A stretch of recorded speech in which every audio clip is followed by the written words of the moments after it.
she was way too cool. It takes away your hair, it takes away your jump shot, but all I know are the things that I've got of Bobby Ann Mason.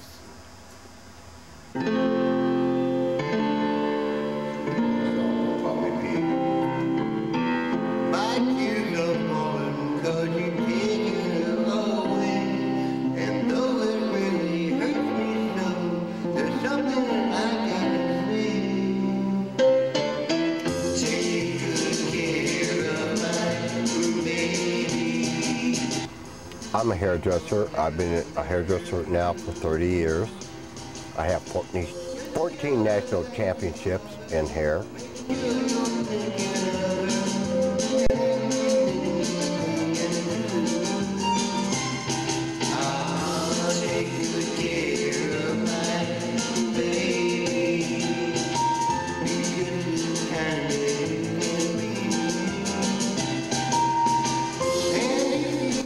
I ranked second in the world as a hairdresser. I turned international in 1984. And I'm one of 900 people in the country that are allowed to be an international guest artist. I know she'd never be with you, so take good care of my baby. Be just as kind as you can be. And if you should discover that you don't really love her, just send my baby back home to. This is the Manor Salon, first floor at Market Manor. The salon services the residents of a retirement community. There are 500 residents that live in the community. It was a real blessing that Larry came to us. I met him through a friend of mine. He fit the description perfectly of what we needed. We needed someone caring, someone that would work, be here for the residents that they could count on. Most important, that somebody that would listen to them. Say, I hear you, I will listen to what you say, and that's what we'll do. Howdy doody. I'm moving into the house with the Newmans, Sandy in particular. It was about a year and a half ago. Because of my situation at home, I had a lot of dogs and the kids here. I asked Larry, would he stay here and watch the dogs and help out over here till I got back, and so anyway, he's been staying in my garage. And my dog name is Rocky. Rocky has saved my life. He is the sweetest dog I ever known. He's a good boy. He was a rejection from another person. And he likes tomatoes. He likes carrots. Yeah, all the things that I'm not supposed to feed him, I love my dog. since he's been, you know, like staying here, the kids all love him. It's pretty cool, I guess, yeah. The kids all love him, and I think the reason they actually love him is because they like to drink beer. And they go in and steal his beers whenever they can. And sometimes they've had a party, and one time they had a party one night, and I didn't feel good, and I told my son, Mark, I says, Mark, now I don't want any more than 8 to 10 people. No more. 12 at the most, 15 tops.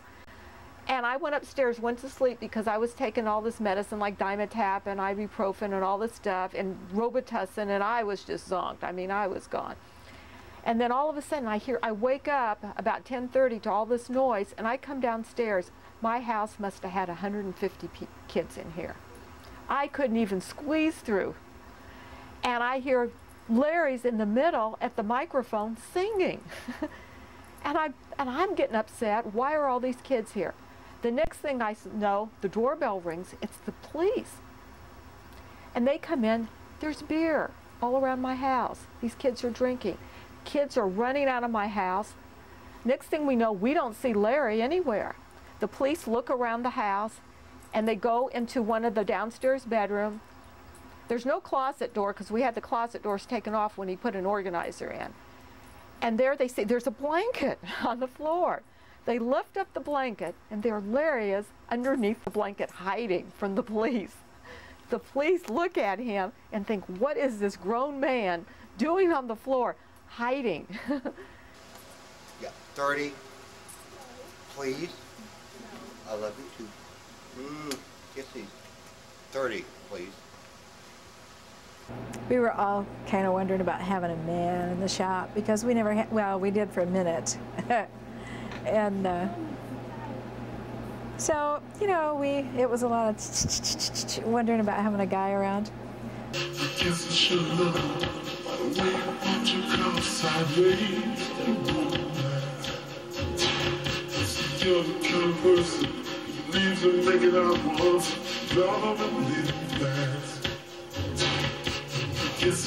But it's really been an asset.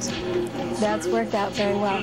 The ladies are real excited about having a guy around. It's definitely improved the scenery, you know? So they like that a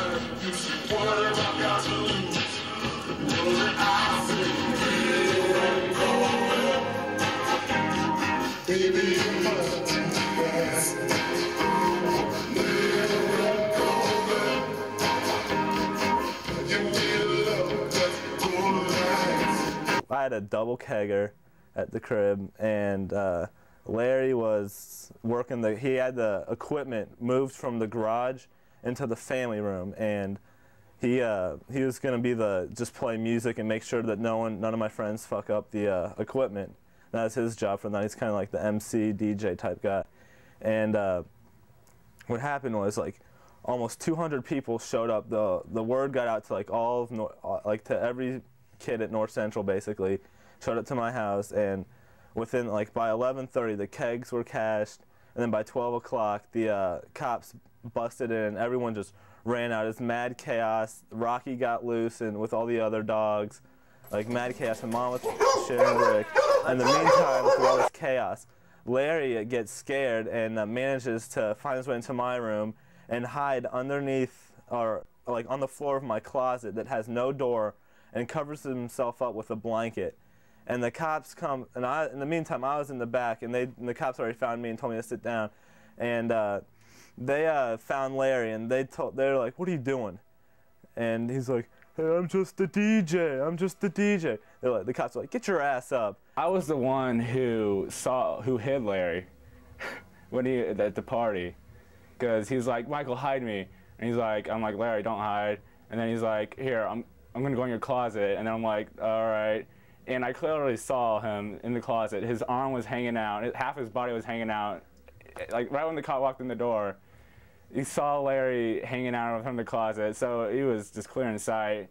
And then you see him, and then he's like, "You're an adult. Why are you hiding?" And then Larry gets up. "I'm just a DJ." In the meantime, my mom was like crying and trying to convince the cops to try and get out of trouble, and they were wondering, who is Larry? What was he doing there? And my mom was just explaining that he's trying to convince the cops that he was retarded, just so Larry wouldn't get in trouble. So I sat there and I went buh, buh, buh, buh, buh, all night long, and the cops never bothered us.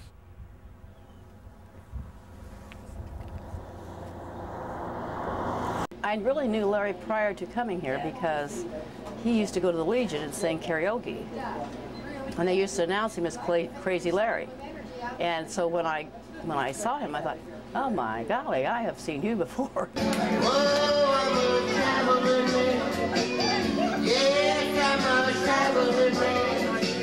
He does a very good job on hair. He does a very good, he washes hair good, he gives you a good scrub when he washes your hair. He used to wear a rug. And I hated that rug. Always hated it. When I saw him at the Legion, I thought, why don't you take that stupid thing off? It looks so much better. Finally, he got rid of it, and we were all so glad, and we were, proud of him because he looks much better without that stupid hairpiece that he was wearing. And so now it is natural hair, and we're all just tickled to death for him. And I think the clients like it better too because it looks more well groomed.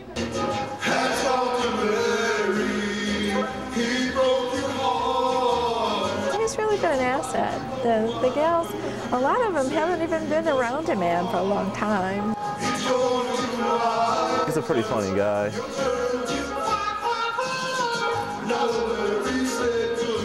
He's basically a very good-hearted man, would do anything to help anybody, give his shirt off of his back if he had to. We're tickled to death to have Larry here. He was a real blessing to us. It may sound cruel, but you laughed at me when you said we were fools. You told me lies, your turn to now that Larry said goodbye to you.